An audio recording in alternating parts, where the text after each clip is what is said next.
Hello and welcome to Lyra Nara. There is a movement on the rise and it's called technocracy. What? You've never heard about technocracy?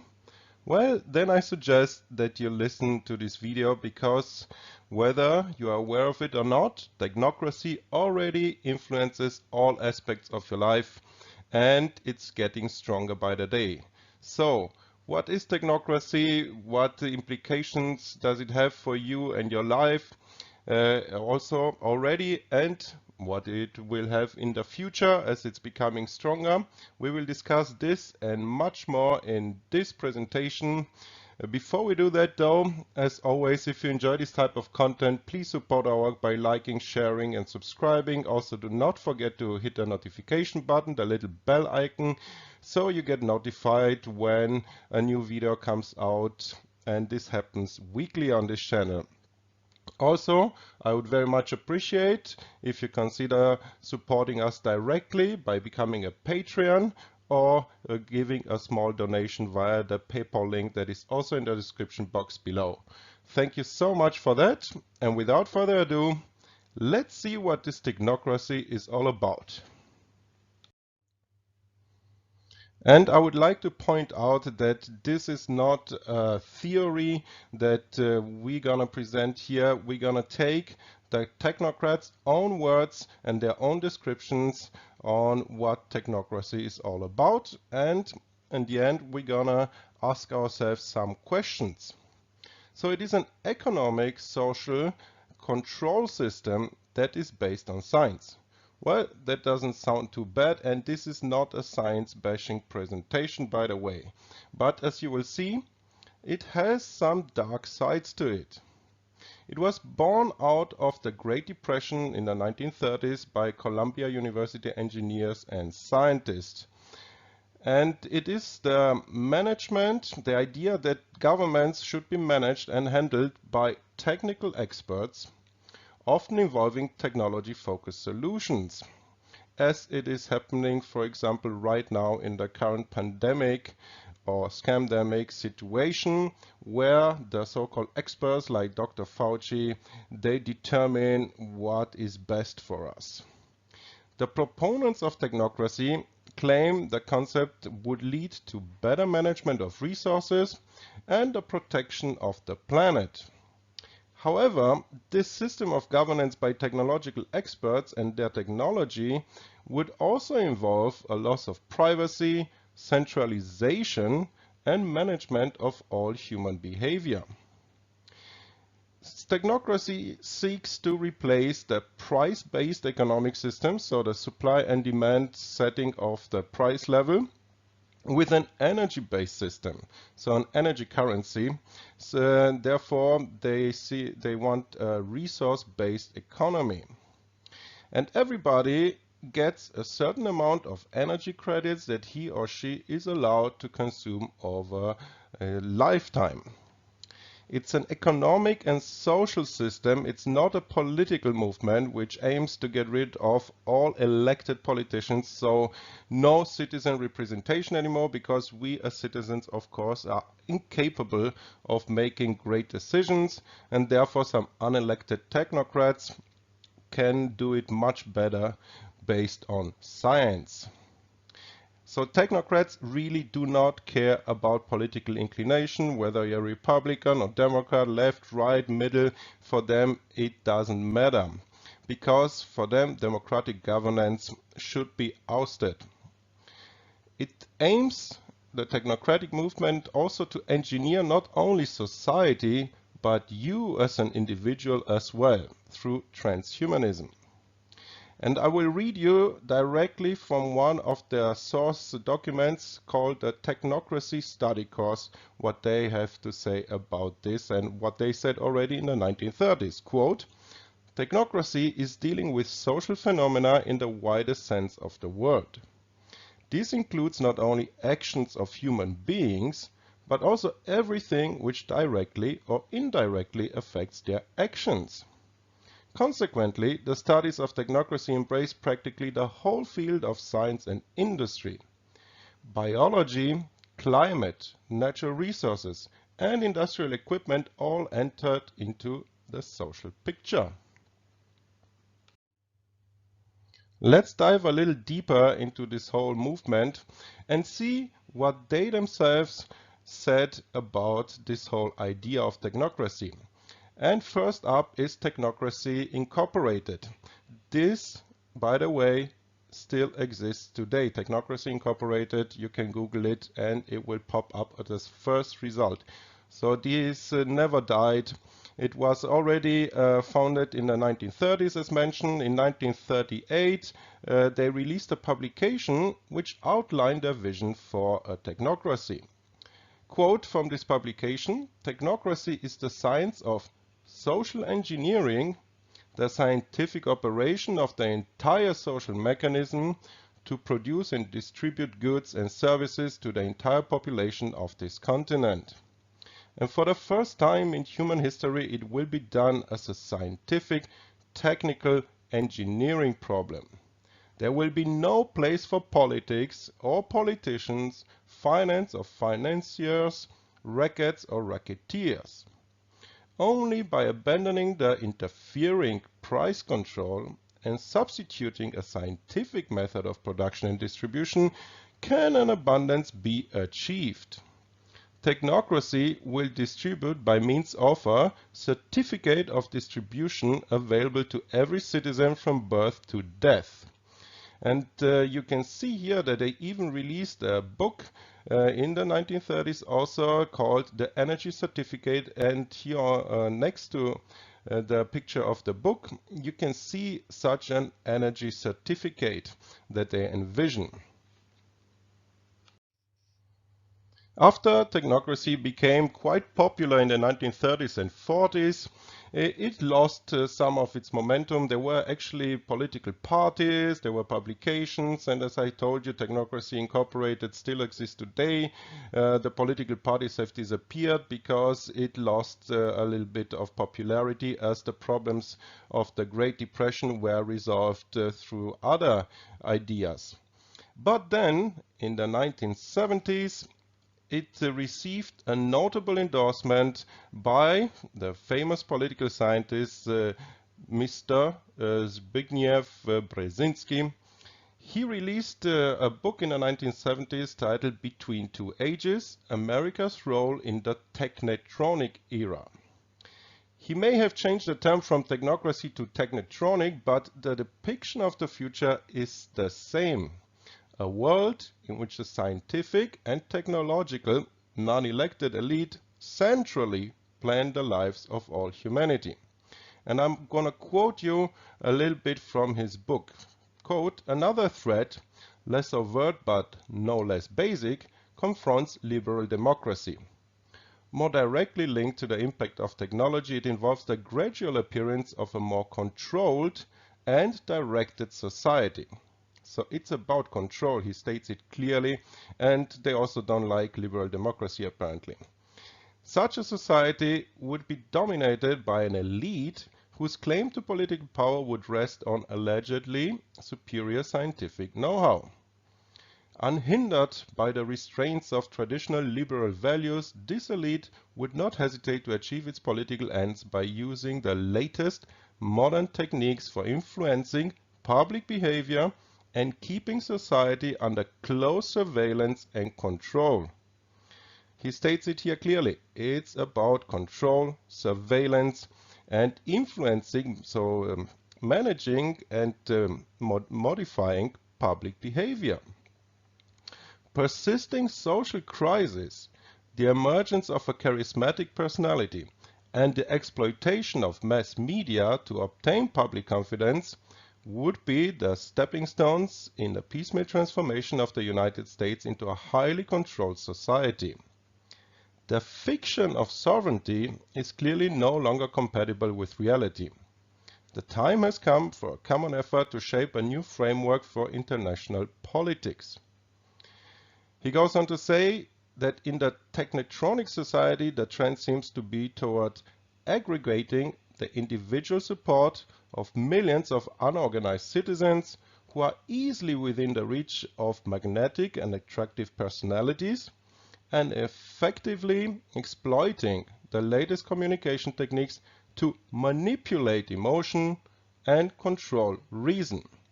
And as some of you may know, Mr. BRZEZINSKI was an advisor to both Democratic and Republican US presidents. He was an advisor to the Carter administration, to Obama, to the Clintons, to the Bushes. So really, those technocrats, they don't care about political lines. And like every system, technocracy has some requirements to work.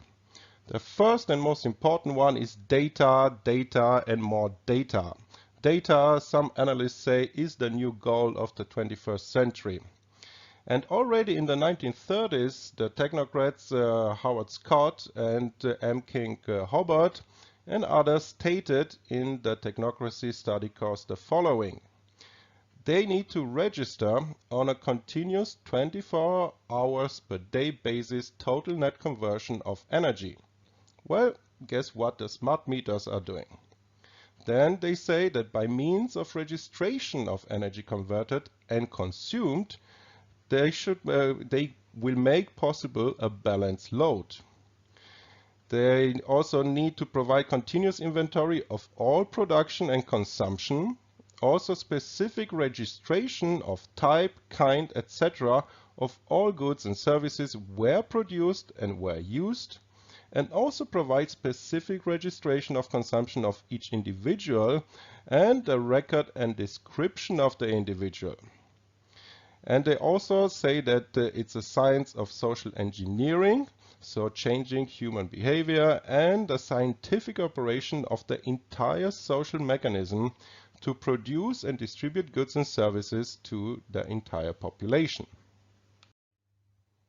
And as we know, the implementation is well underway, and the technology nowadays allows those people to really make their old dreams come true.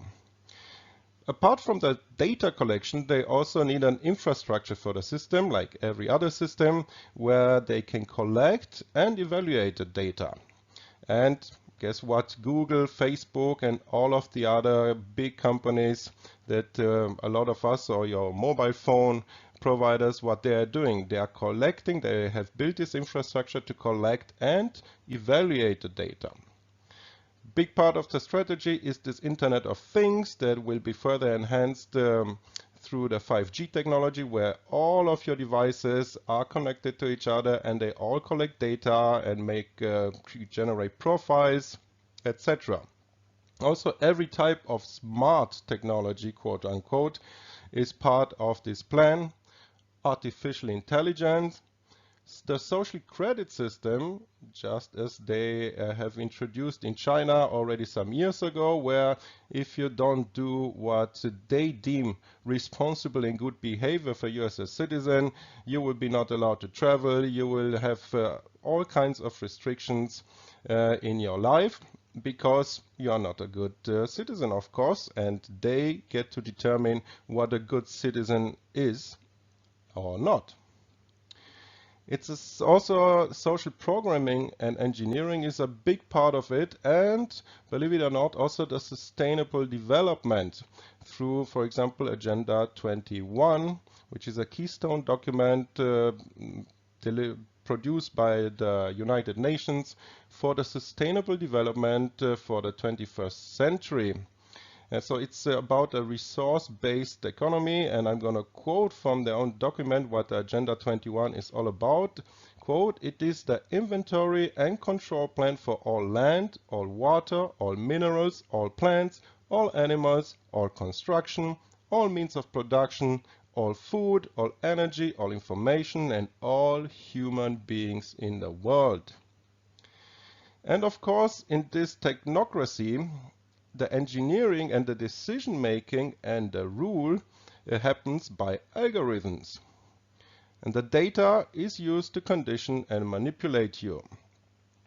And of course, when they control the data, they can also disappear you when they don't like you, and all of the information they don't like for whatever reason, they can disappear this information as well. And this is already happening, as we know, through the censorship on platforms such as YouTube, Google, Facebook, etc., etc.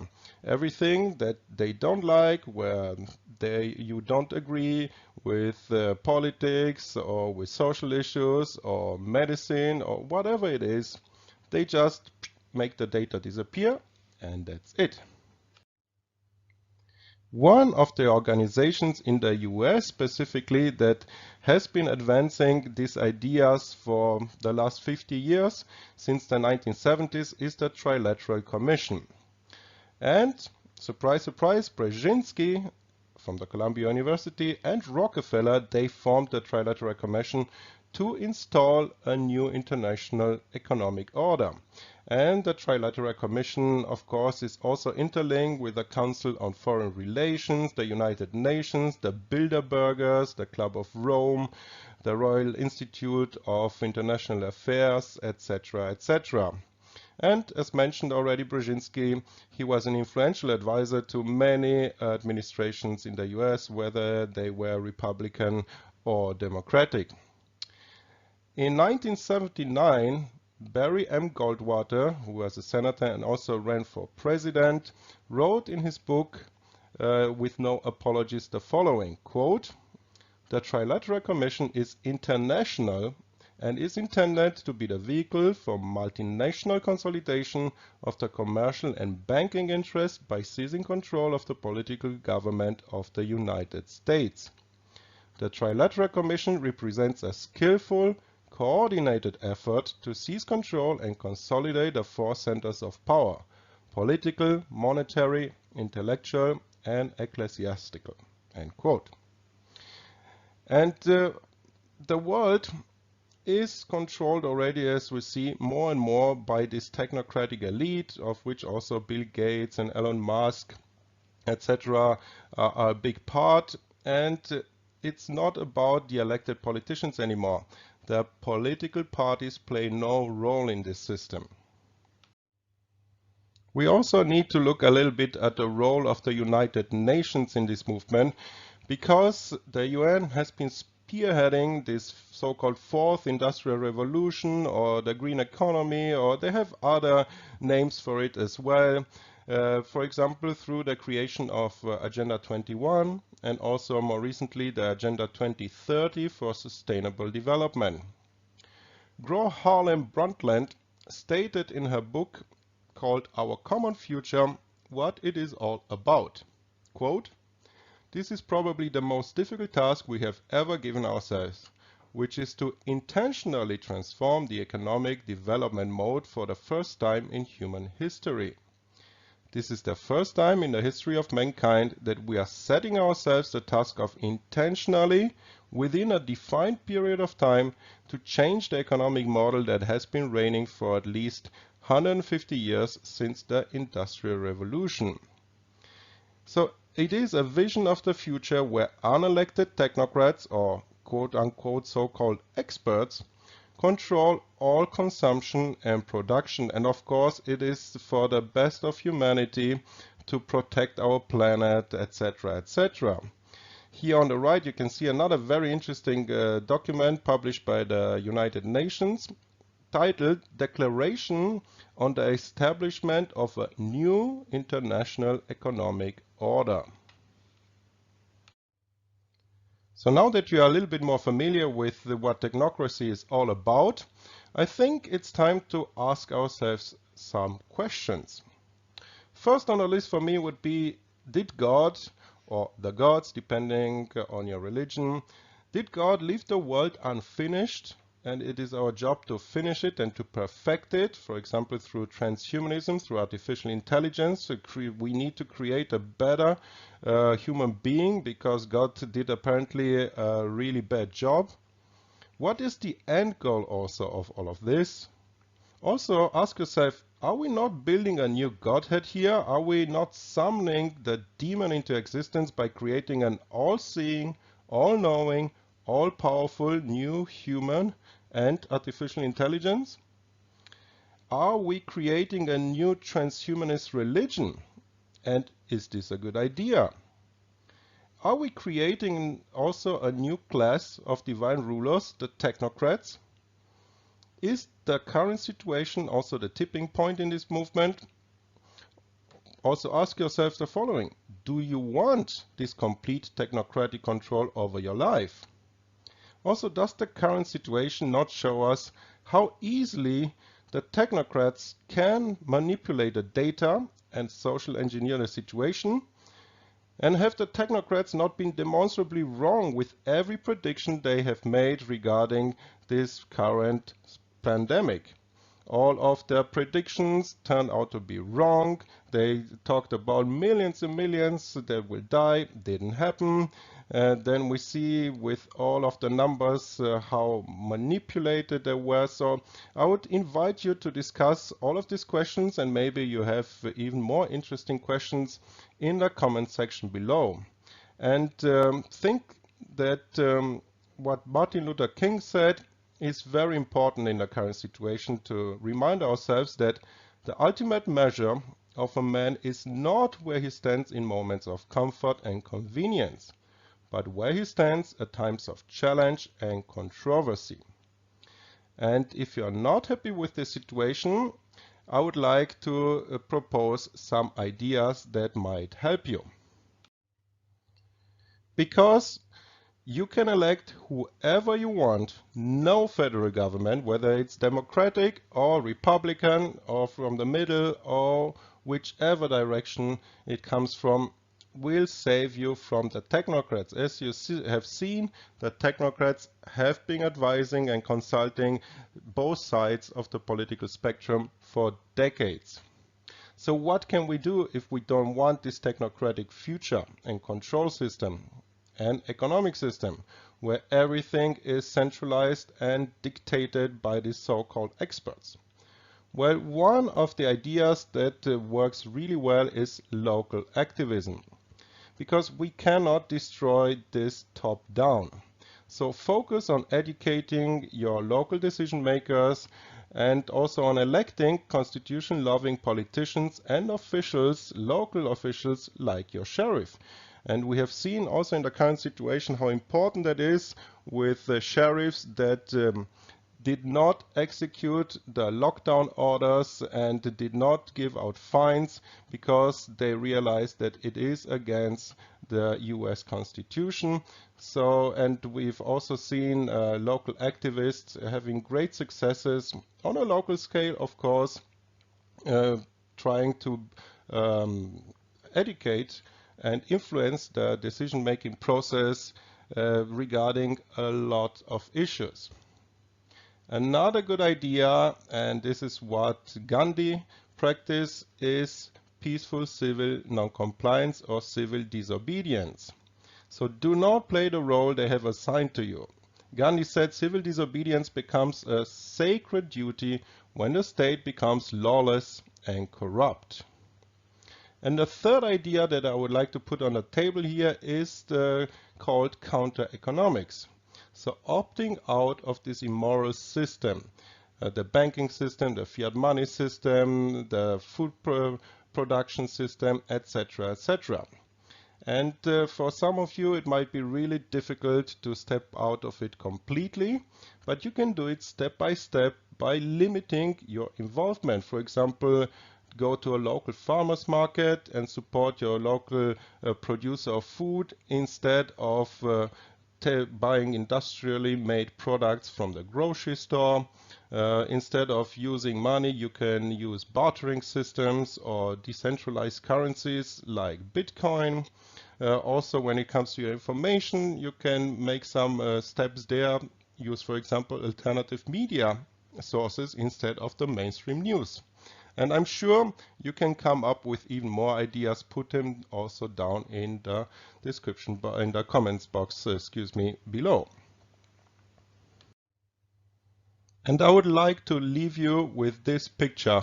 Think about it. If these experts would tell you tomorrow that the virus hovers at about 3 feet above the ground, a lot of people would be crawling on all fours. So do you want this future to be what's in store for you. Think about it. Comment down below if you enjoyed this presentation. Of course, as always, please support our work by liking, sharing and subscribing. Also, do not forget to hit the notification button. Consider also becoming a patron and supporting us directly, or you can also support us by making a small PayPal donation. Every little bit helps. Links to the Patreon account and the PayPal donation link are provided, of course, in the description box below. And with all that being said, stay healthy. Until next time.